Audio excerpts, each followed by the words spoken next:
നമ്മൾ ഏതൊരു ക്ലാസ്സിലാണെങ്കിലും നമ്മൾ പഠിക്കുന്ന സമയത്ത് നമ്മുടെ ഏറ്റവും വലിയ ടെൻഷൻ എന്ന് പറഞ്ഞിട്ടുണ്ടെങ്കിൽ ടഫായിട്ടുള്ള എക്സാംസിൽ എങ്ങനെയാണ് നല്ല മാർക്സ് സ്കോർ ചെയ്യുക എന്നുള്ളതായിരിക്കും അല്ലേ. അപ്പോൾ എക്സാം നമുക്കൊരു സബ്ജക്റ്റിൻ്റെ ടഫാണെന്നുണ്ടെങ്കിൽ അതിൻ്റെ അർത്ഥം നമുക്ക് ആ സബ്ജക്റ്റും കൂടെ എന്തായിരിക്കും, കുറച്ച് ടഫായിരിക്കും. ഒരു റീസൺ. രണ്ടാമത്തെ കാര്യം, ചിലപ്പോൾ നിങ്ങൾക്ക് ഈസി ഉള്ള ഇഷ്ടമുള്ള സബ്ജക്റ്റ് ആണെങ്കിൽ കൂടെ എക്സാമിൻ്റെ പാറ്റേൺ ഒക്കെ കുറച്ചൊന്ന് ടഫായിട്ട് ചോദിക്കുക, അല്ലെങ്കിൽ സിലബസിനേക്കാൾ കുറച്ച് ഹൈ ലെവലിലൊക്കെ ചോദിക്കുന്ന സമയത്ത് നമുക്ക് എന്ത് പറ്റാറുണ്ട്, ആ എക്സാം ടഫായിട്ട് മാറും. നമ്മൾ വിചാരിച്ചതുപോലെ നമുക്ക് എങ്ങനെയായാലും മാർക്ക് സ്കോർ ചെയ്യാൻ പറ്റാതെയാവും. അപ്പോൾ ഈ ഒരു വീഡിയോയിൽ മിസ് പറയാൻ വേണ്ടി പോകുന്നത് എങ്ങനെയാണ് നമുക്ക് ടഫായിട്ടുള്ള സബ്ജക്ട്സ് ഈസി ആയിട്ട് മാർക്ക് സ്കോർ ചെയ്യാൻ വേണ്ടി പറ്റുക. ഇനി അഥവാ എക്സാം ടഫാണെന്നുണ്ടെങ്കിൽ നമ്മൾ എന്താണ് ചെയ്യുക എന്നുള്ള കാര്യങ്ങളൊക്കെയാണ്. അപ്പോൾ എൻ്റെ കുട്ടികളെല്ലാവരും ഇപ്പോൾ ഈ ഒരു വീഡിയോ നിങ്ങൾ കണ്ടിന്യൂസ് ആയിട്ട് കാണുന്നുണ്ടെങ്കിൽ അതിനർത്ഥം നിങ്ങൾക്ക് ഏതെങ്കിലും ഒരു സബ്ജക്റ്റ് ടഫായിട്ട് ഇരിപ്പുണ്ട്, അല്ലെങ്കിൽ പൊതുവേ നിങ്ങൾക്ക് ഒരു എക്സാം ഏതെങ്കിലും ഒരു സബ്ജക്റ്റിൻ്റെ ടഫ് ആവാറുണ്ട് എന്നുള്ളത് കൊണ്ടായിരിക്കും. ഓക്കെ, അപ്പോൾ അങ്ങനെ ഉണ്ടെങ്കിൽ ഏതാണ് നിങ്ങളുടെ ആ സബ്ജക്റ്റ് എന്നുള്ളതൊന്ന് കമൻറ്റ് ചെയ്യാം. അപ്പോൾ അതിന് ആദ്യം മക്കളെ നമുക്ക് എല്ലാവർക്കും ചെയ്യാൻ പറ്റുന്ന ഒരു കാര്യം എന്ന് പറഞ്ഞിട്ടുണ്ടെങ്കിൽ പ്ലാനിങ് ആണ്. അപ്പോൾ എന്തൊരു കാര്യം ചെയ്യുമ്പോഴും ഭയങ്കര കോംപ്ലെക്സ് ആയിട്ടുള്ളൊരു കാര്യമാണെന്നുണ്ടെങ്കിലും സിമ്പിൾ ആയിട്ടുള്ളൊരു കാര്യമാണെന്നുണ്ടെങ്കിലും നിങ്ങൾ പ്ലാനിങ്ങിലൂടെ ചെയ്യുകയാണെന്നുണ്ടെങ്കിൽ, നമുക്കൊരു പ്രോപ്പർ പ്ലാൻ ഉണ്ട് എന്നാണെങ്കിൽ നിങ്ങൾക്ക് എന്ത് വരില്ല, നമുക്ക് ഒരു പരിധി വരെ സിമ്പിൾ ആണെന്നുണ്ടെങ്കിൽ നമുക്ക് ഏറ്റവും സിമ്പിളായിട്ട് ഒരു എക്സാം മാറ്റിയെടുക്കാൻ വേണ്ടി പറ്റും, അല്ലെ ആ സബ്ജക്റ്റിനെ ഈസി ആക്കി മാറ്റാൻ പറ്റും. ഇനി അതല്ല എക്സാം പാറ്റേൺ ഒക്കെ മാറുകയാണെന്നുണ്ടെങ്കിൽ പ്രോപ്പർ പ്ലാനിങ് ഉണ്ടെങ്കിൽ ആ മാറിയ പാറ്റേണിലുള്ള ക്വസ്റ്റ്യൻസ് പ്രാക്ടീസ് ചെയ്താൽ പണി കഴിഞ്ഞില്ലേ. അപ്പം നിങ്ങൾക്ക് ഒരു പ്രോപ്പർ പ്ലാൻ ഉണ്ടായിരിക്കണം. ഓക്കെ, അതായത് ഞാൻ ഈ ചാപ്റ്റർ ഇങ്ങനെ പഠിക്കും, അതിനുശേഷം ഞാൻ ക്വസ്റ്റ്യൻസ് പ്രാക്ടീസ് ചെയ്യും. ക്വസ്റ്റ്യൻസ് പ്രാക്ടീസ് ചെയ്യുമ്പോൾ തന്നെ നമ്മൾക്ക് എന്തുണ്ടായിരിക്കണം, നമ്മൾ എന്താണ് ഈ ടൈപ്പിലുള്ള ക്വസ്റ്റ്യൻസ് ആണ് എൻ്റെ എക്സാം ടഫാക്കുന്നത്, അപ്പോൾ ആ ടൈപ്പിലുള്ള ക്വസ്റ്റ്യൻസ് കൂടുതൽ ചെയ്യണം. ഇനി ചില സബ്ജക്ട്സ് ചില മക്കൾക്ക് കുറച്ച് ടഫായിരിക്കും, അപ്പോൾ നമ്മുടെ പ്ലാനിങ്ങിൽ നമ്മുടെ ടൈം ടേബിൾ ഇൻക്ലൂഡ് ആവുമല്ലോ, അപ്പോൾ അതിനകത്ത് ആ സബ്ജക്റ്റിന് വേണ്ടി നമ്മൾ കുറച്ച് കൂടുതൽ സമയം നമ്മൾ കൊടുക്കണം. ഇങ്ങനത്തെ കാര്യങ്ങളെല്ലാം തന്നെ നമ്മുടെ ഈ പ്ലാനിങ്ങിൽ ഇൻക്ലൂഡ് ആവും. അപ്പോൾ പ്രോപ്പർ പ്ലാനിങ് ഉണ്ടെങ്കിൽ എൻ്റെ മക്കൾക്ക് എന്ത് ചെയ്യാം, നമ്പർ 1 നിങ്ങളുടെ ആ സബ്ജക്റ്റ് അല്ലെങ്കിൽ ആ ഒരു എക്സാം നിങ്ങൾക്ക് ഈസി ആക്കാം. രണ്ടാമത്തെ കാര്യം എന്ന് പറഞ്ഞിട്ടുണ്ടെങ്കിൽ ഓവർ പ്ലാനിങ് അല്ലെങ്കിൽ അണ്ടർ പ്ലാനിങ് ഉണ്ടാവരുത്. ഓവർ പ്ലാനിങ് എന്ന് പറഞ്ഞു കഴിഞ്ഞാൽ ഞാൻ ഇന്ന് രാവിലെ 6 മണിക്ക് എഴുന്നേൽക്കും, 6 ആകുമ്പോഴേക്കും പല്ല് കഴിച്ച് എൻ്റെ ബാക്കി പണികളൊക്കെ തീർത്ത് 6:30 ഞാൻ പഠിക്കാൻ തുടങ്ങും, 6 മുതൽ 8:30 വരെ ഞാൻ പഠിക്കും, 8:30 ബ്രേക്ക്ഫാസ്റ്റ് കഴിക്കും, അത് കഴിഞ്ഞ് 10 മിനിറ്റ് ഞാൻ ബ്രേക്ക് എടുക്കും, അത് കഴിഞ്ഞിട്ട് ഞാൻ വീണ്ടും പഠിക്കും.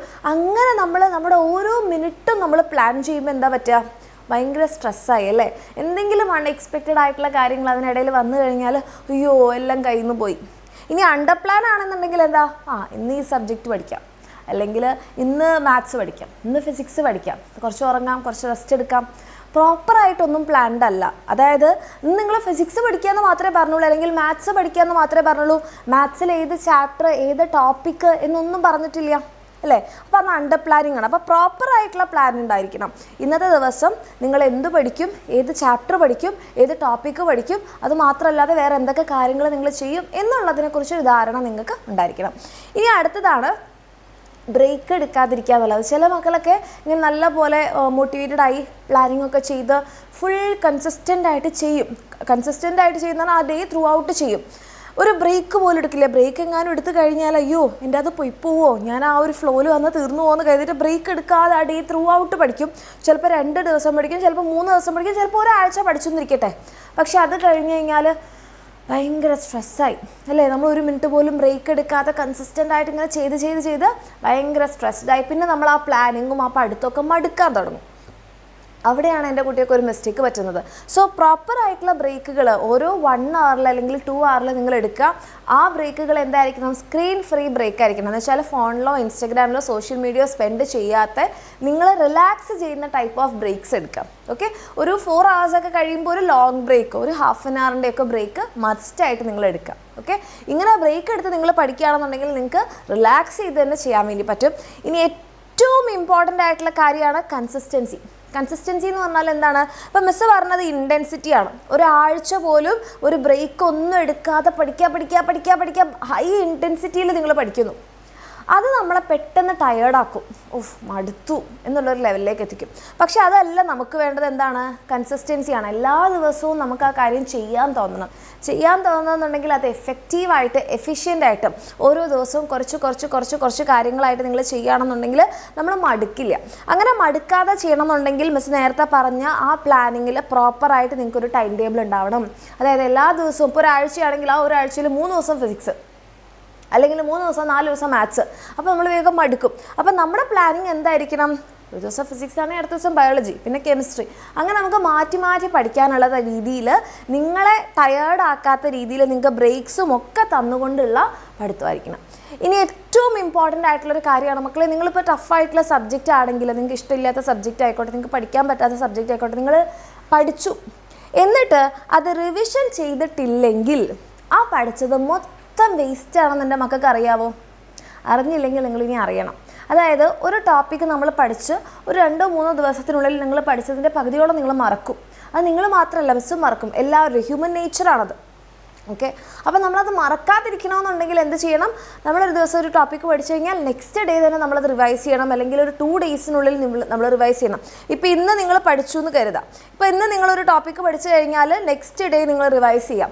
പിന്നെ ഒരു 2 ഡേയ്സ് കഴിഞ്ഞിട്ട് ഒരു 4th ഡേ നിങ്ങൾ റിവൈസ് ചെയ്യാം. പിന്നെ ഒരു 3 ഡേയ്സ് കഴിഞ്ഞിട്ട് ഒരു 6th ഡേയിൽ അല്ലെങ്കിൽ 7th ഡേയിൽ റിവൈസ് ചെയ്യാം. അങ്ങനെ ഒരു ആഴ്ചയിൽ 3 പ്രാവശ്യമെങ്കിലും നിങ്ങൾ ആ പഠിച്ച ടോപ്പിക്ക് റിവൈസ് ചെയ്യണം. റിവിഷൻ എന്ന് പറഞ്ഞാൽ വീണ്ടും ആ കാര്യം പഠിക്കുകയല്ല. അപ്പോൾ പല മക്കളും 3 പ്രാവശ്യം തന്നെ ഇത് റിവൈസ് ചെയ്യുക എന്ന് പറയുമ്പോൾ സമയം എവിടെയാണ് മിസ് എന്ന് ചോദിക്കാറുണ്ട്. നിങ്ങൾ ഈ ഒരു ടോപ്പിക്ക് പഠിക്കാൻ 1 മണിക്കൂർ എടുത്തെങ്കിൽ നിങ്ങൾ റിവിഷൻ ചെയ്യാൻ 10 മിനിറ്റ് എടുക്കുള്ളൂ. അതെങ്ങനെയാണ് അപ്പോൾ റിവിഷൻ ചെയ്യുക? ഒന്നെങ്കിൽ ആ ടോപ്പിക്കിൽ ഒരു ചോദ്യം എടുത്ത് ചെയ്യുക, അല്ലെങ്കിൽ ആ പഠിച്ച കാര്യം അപ്പം ഞാൻ മൈറ്റോകോൺട്രിയനെ കുറിച്ച് പഠിച്ചു, അങ്ങനെയാണെങ്കിൽ ആ മൈറ്റോകോൺട്രിയനെ കുറിച്ച് ഞാൻ വേറൊരാൾക്ക് പറഞ്ഞു കൊടുക്കുകയാണ്.